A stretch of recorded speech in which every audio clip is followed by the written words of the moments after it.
Bienvenidos al podcast de Invertidas, un espacio para hablar sobre finanzas y actualidad del mercado. Bienvenidos a Invertidas, nuestro podcast financiero, a un nuevo capítulo. Vamos a hablar sobre cómo posicionar nuestras inversiones, tanto en pesos como en dólares, luego de la salida del cepo. Para eso contamos con la invitación especial de Martín Muliadi. ¿Cómo estás, Martín? Hola, ¿cómo están? Bien, un Gracias por la gusto. invitación. No, gracias por venir. Bueno, Martín es estratega en Valo, así que bueno, más allá de agradecerte por haber venido, queríamos preguntarte a qué te dedicabas, cómo era tu día a día.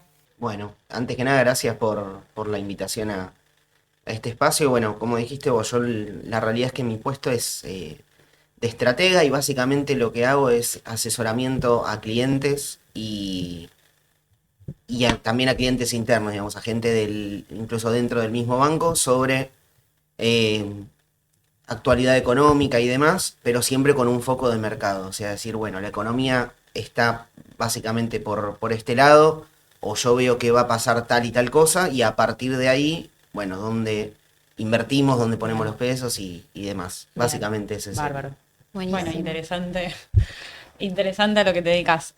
Un poco para entrar en contexto, cuando hablamos de cepo cambiario, hablamos de las restricciones impuestas para limitar lo que es el acceso a la moneda extranjera, que es la compra en el mercado oficial, y un poco también para controlar las salidas de las divisas.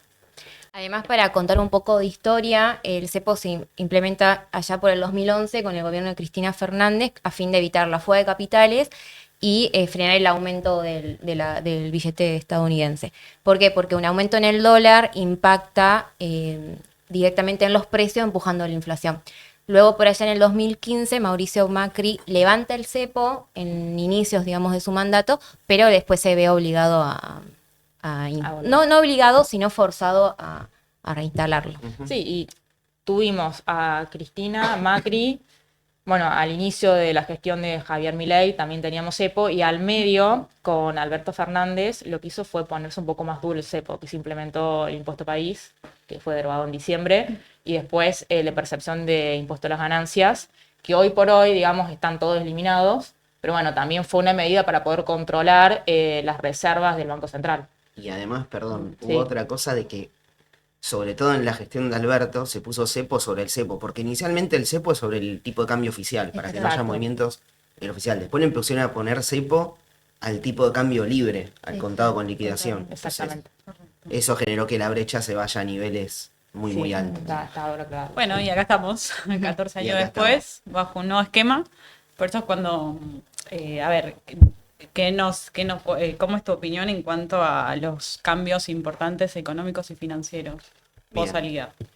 Bueno, básicamente el principal cambio que vino con la salida del cepo tuvo que ver con abandonar el régimen cambiario en el que veníamos, un esquema de crawling peg, que era básicamente un tipo de cambio, yo diría semifijo, porque no era fijo porque corría a una tasa mensual, pero la realidad es que uno ya sabía cuánto iba a valer el tipo de cambio de acá a un mes, 2 meses, 3 meses, y eso cambia muchísimo en términos de expectativas y demás.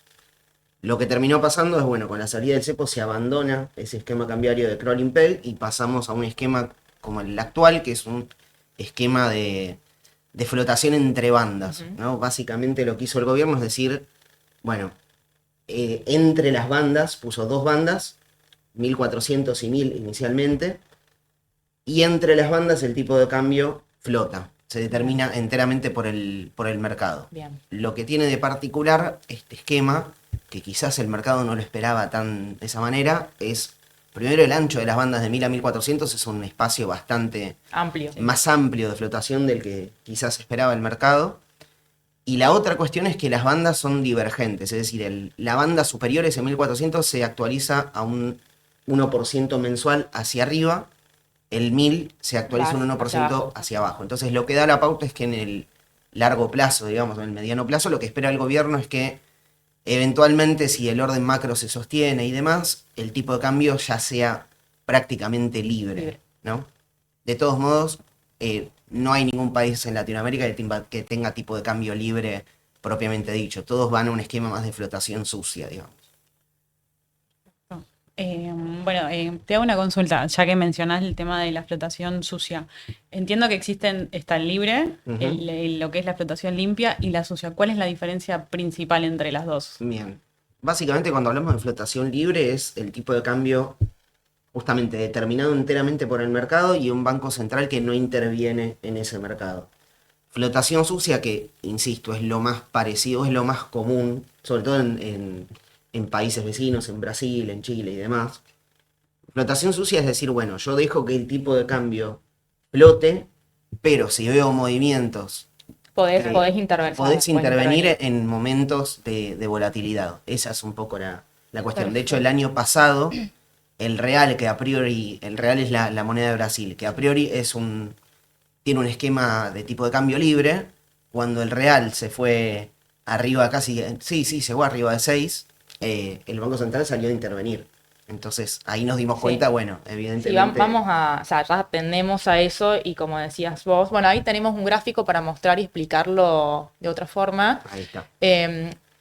Bueno, un poco está lo que decías vos, viste que empezamos en las bandas inferior de 1000, 1400 la superior, y se espera que mensualmente haya un crowding del 1%, y el tipo de cambio lo que haría es tener, a medida que pase el tiempo a largo plazo, como dijiste Martín, más espacio para oscilar y flotar. Claro. Exacto. Ahora, te hago una pregunta, a ver qué opinás o qué esperabas vos, porque cuando llega el comunicado el viernes 11 de abril, Ujú.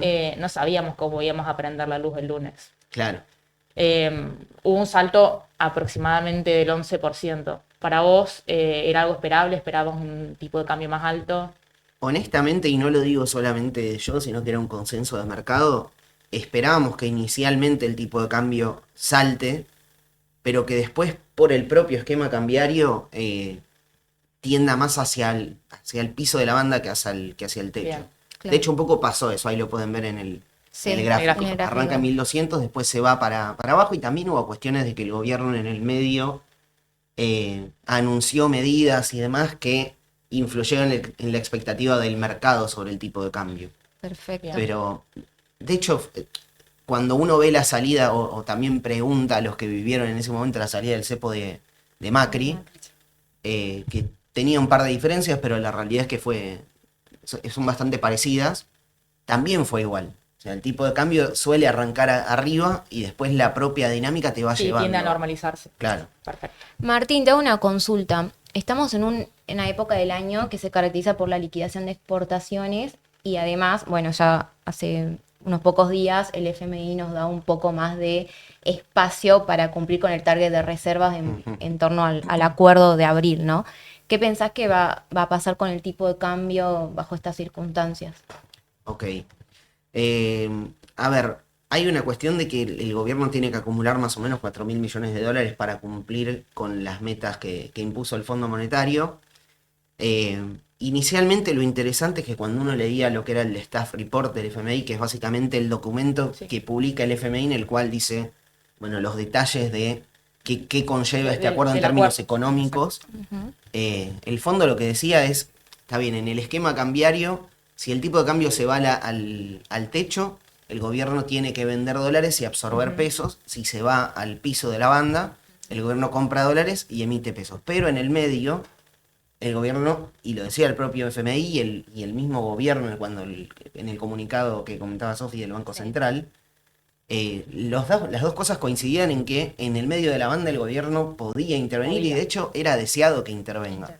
Cuando uno ve, por ejemplo, la experiencia de Egipto, que fue muy parecida, Egipto también firma un acuerdo de facilidades extendidas con el Fondo Monetario y los primeros meses acumula reservas. Va a un esquema de flotación cambiaria entre bandas y acumula reservas. Bueno, yendo a tu pregunta, Sí. lo que pasó fue que el gobierno desde el primer día dijo yo en el medio de la banda no intervengo y no solamente eso, sino que dice yo voy a comprar en la banda inferior. Entonces, bueno, en el medio también lo comenté antes, y es como que tomó medidas o comunicó que esperaba que el tipo de cambio vaya para abajo.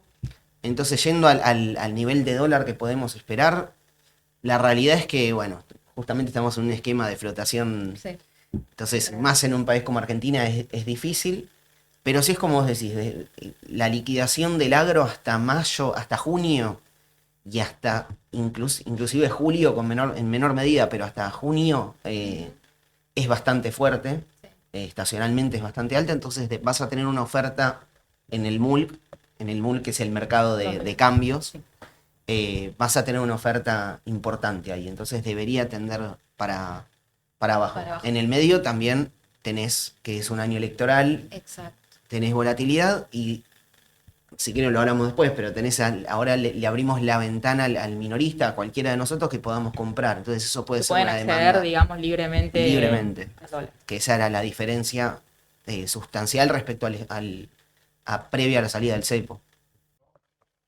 Martín, te pregunto, ¿cómo pensás que esta política cambiaria va a afectar a las inversiones tanto en pesos como en dólares?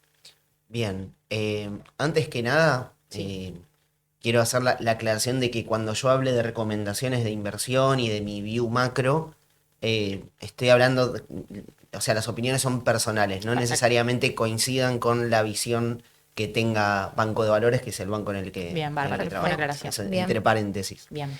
Y yendo a tu pregunta, la realidad es que lo que más cambia es una cuestión de que, como había comentado antes veníamos de un esquema de crawling peg en el cual uno tenía la certeza de cuánto iba a valer el tipo de cambio en el mediano plazo al menos, ¿no? Hasta que se sostenga. Y el gobierno venía sosteniendo, hasta que salimos del cepo, venía insistiendo en que el crawling peg se mantenía.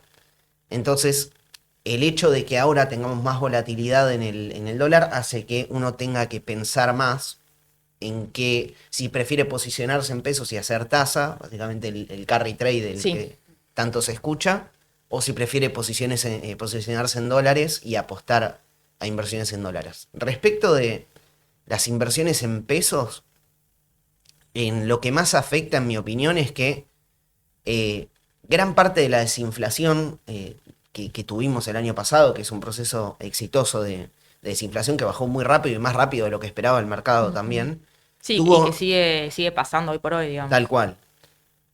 O un factor muy, muy, muy explicativo de esto es que teníamos una ancla cambiaria justamente. Tenías a un tipo de cambio que iba al 2%, después al 1% cuando se cambió, y eso hacía que los bienes, que es el componente transable, digamos, dentro de los precios de la inflación, converjan ese tipo de cambio. Ahora lo que vamos a tener es un esquema en el cual no sabemos qué es lo que va a pasar con el tipo de cambio, entonces los bienes, que insisto, dentro de cuando nosotros vemos la inflación, el IPC de INDEC, el 65% de esa canasta son los bienes. Y los bienes están muy ligados a lo que pasa con el tipo de cambio. Entonces hay que empezar a pensar que ese ancla cambiaria que había puesto el gobierno quizás no va a ser tan fuerte como lo fue anteriormente. Entonces a la hora de invertir en pesos no es menor, teniendo en cuenta que uno en el mercado de pesos puede elegir entre instrumentos ajustables por SER,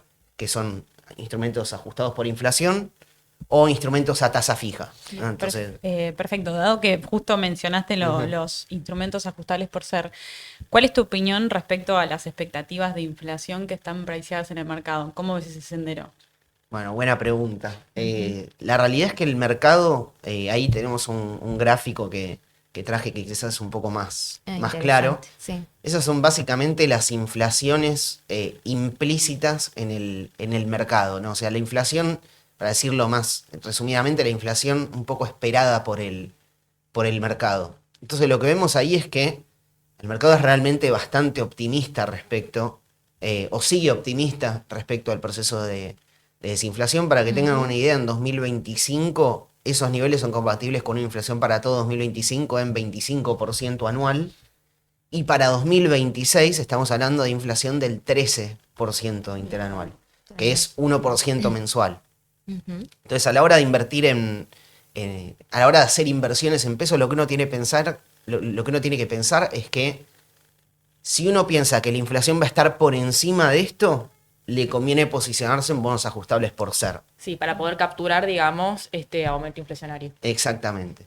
Si la inflación está por debajo, conviene posicionarse en bonos a tasa fija.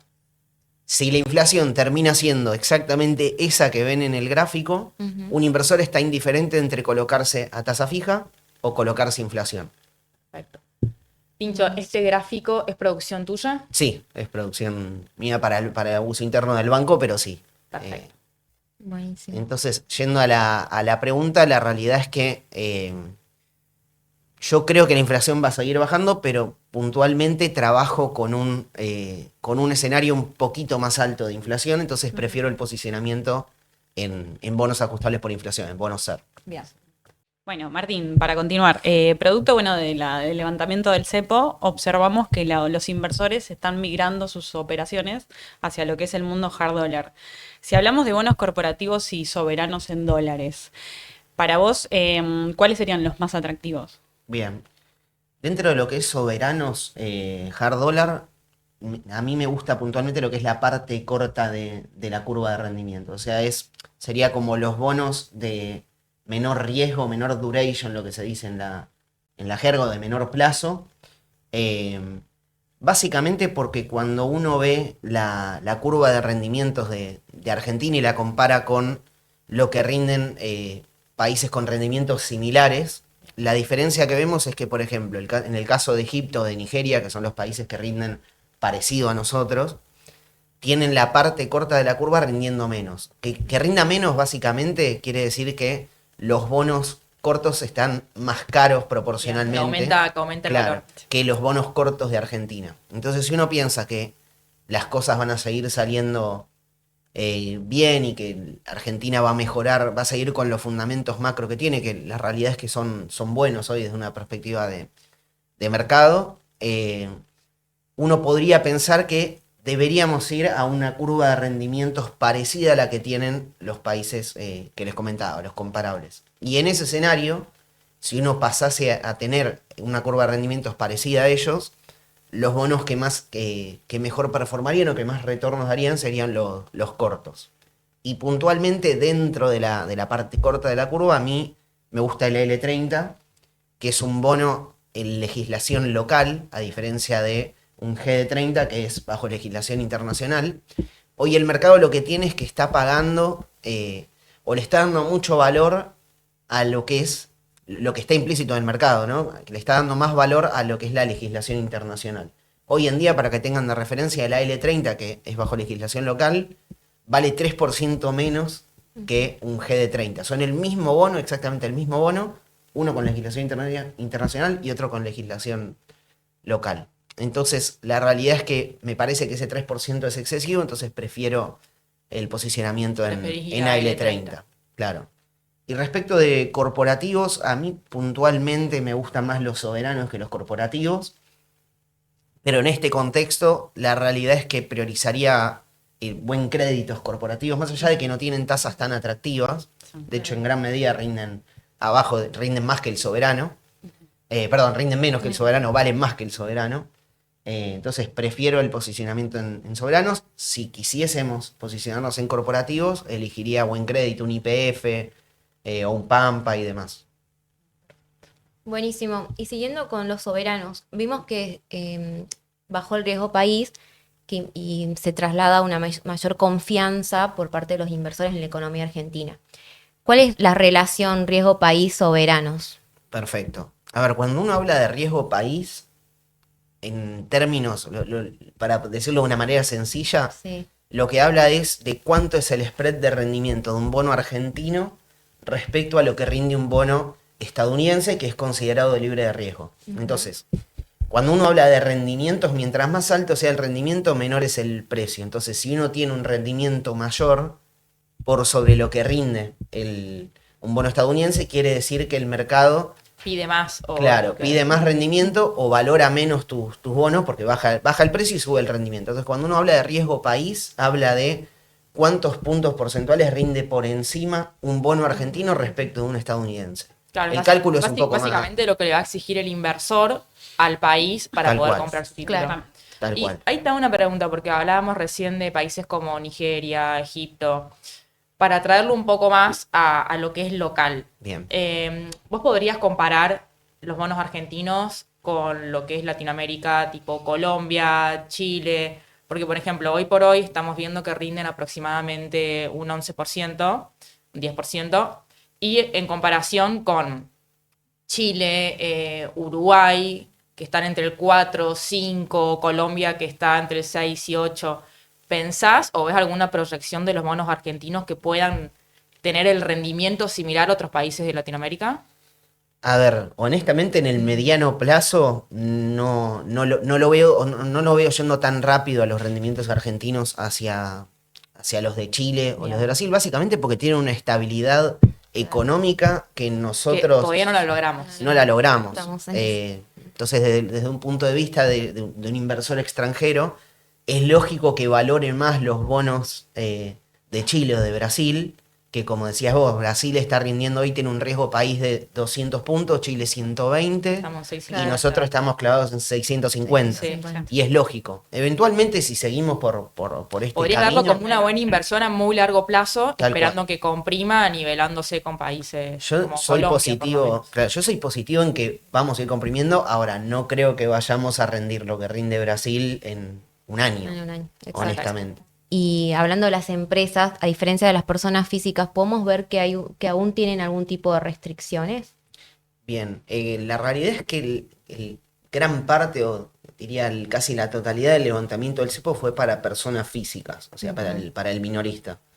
Para las empresas lo que se levantó en realidad fue lo que se llamaba la restricción, o se llama la restricción cruzada, que es básicamente que si vos operás contado con liquidación o MEP, que son los tipos de cambio financieros, vos no podés operar el tipo de cambio oficial, el que se opera en el MULC, Claro. básicamente, en el mercado de cambios. Entonces lo que se hizo para las empresas cuando fue el levantamiento del cepo fue decir, por única vez levanto la restricción cruzada para que las empresas elijan ¿En dónde qué, posicionarse? claro, qué tipo de cambio vas a operar. Claro. Una vez que eligieron, no pueden operar o rige la restricción cruzada. Tiene un, digamos, un plazo de 90 días. ¿verdad? 90 días. Perfecto. Exactamente. Creo que si vos operaste en los últimos 90 días en un En el mercado, mercado no podés operar esperar el en el otro. otro. Exacto. Bien. Perfecto. Y volviendo un poco a las personas físicas, a nosotros, por ejemplo. El 22 de mayo se anunció el plan de reparación histórica de los ahorros de los argentinos. Eso incide mucho en lo que es la operación diaria. O sea, tengo entendido que incentiva el consumo en dólares sin presentar tantas declaraciones juradas o informar los procesos. ¿Qué podés decir de esto? No sé si para vos va a tener un peso muy grande en la recaudación de reservas, si no Sí. pondera tanto. Es una buena pregunta y es un tema interesante. A ver, básicamente lo que está tratando de hacer el gobierno, como bien decías, es que la gente empieza a transaccionar con los dólares que tiene fuera del sistema. Bien. Si eso empieza a pasar, lo que tendría, el principal o el efecto inmediato que tendrías es más cantidad de dólares circulando en la economía, y si el gobierno, como no tiene déficit fiscal y no está comprando dólares adentro de la banda, no emite pesos, va a haber más dólares y menos pesos. Es un Y poco eso- el bimonetarismo que habían planteado desde un inicio. Exactamente, sí. Deberíamos ir a atender a Atender eso, eso. que es un esquema parecido, con algunas diferencias, pero es parecido a lo que pasa en Perú también. Lo que generaría es, en primera instancia, una apreciación del tipo de cambio, o sea, vos tenés más dólares en la economía y tenés menos pesos, debería ir bajando el precio del peso con relación al dólar, ¿no? Entonces, podría seguir bajando el dólar, que creo que en parte va para eso, pero a mí me da la impresión de que el objetivo que busca el gobierno es remonetizar la economía. Cuando hablamos de remonetizar la economía es que cuando vos tenés una economía que está creciendo, la gente demanda más dinero para transaccionar. Pero a la vez, como decíamos, el gobierno hoy no emite pesos. Entonces, los dólares del colchón serían una fuente enorme de dinero que empezaría a transaccionar en la economía y sostendría el crecimiento económico sin un impacto negativo en la inflación, porque no estarías emitiendo pesos, que creo que eso es lo que mide el gobierno. Te hago una consulta, a ver, dado todo lo que hablamos, ¿cuál sería para vos la mejor estrategia de diversificación en este contexto? Bien, antes que nada habría que pensar en el perfil de riesgo que tiene cada inversor. La realidad es que si uno quisiese tomar menos riesgo, debería posicionarse quizás más en dólares y no apostar al peso hacer tasa en pesos o carry trade. Aún así con un rendimiento menor. Claro. Obviamente hay incentivos para posicionarse en pesos y obtener rendimientos mayores, pero la volatilidad en el tipo de cambio quizás haga que haya que pensarlo un poco mejor.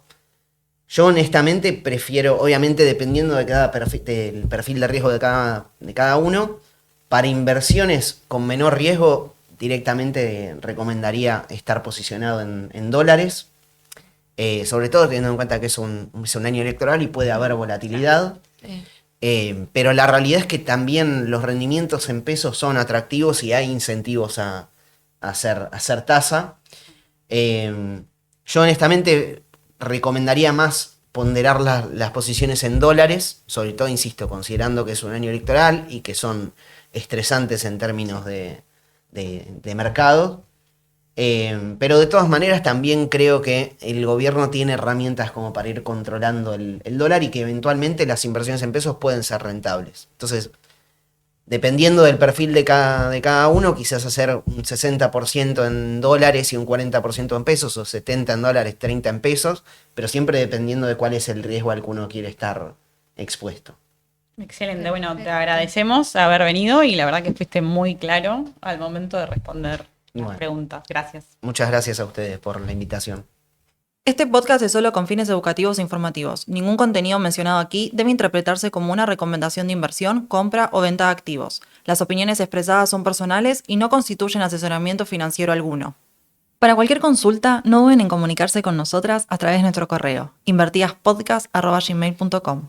Si les resultó interesante nuestro contenido, pueden visitarnos en redes, Instagram, invertidas.podcast, YouTube y Spotify. También pueden dejarnos comentarios o decirnos temas que les interese que abordemos por este medio. Muchas gracias.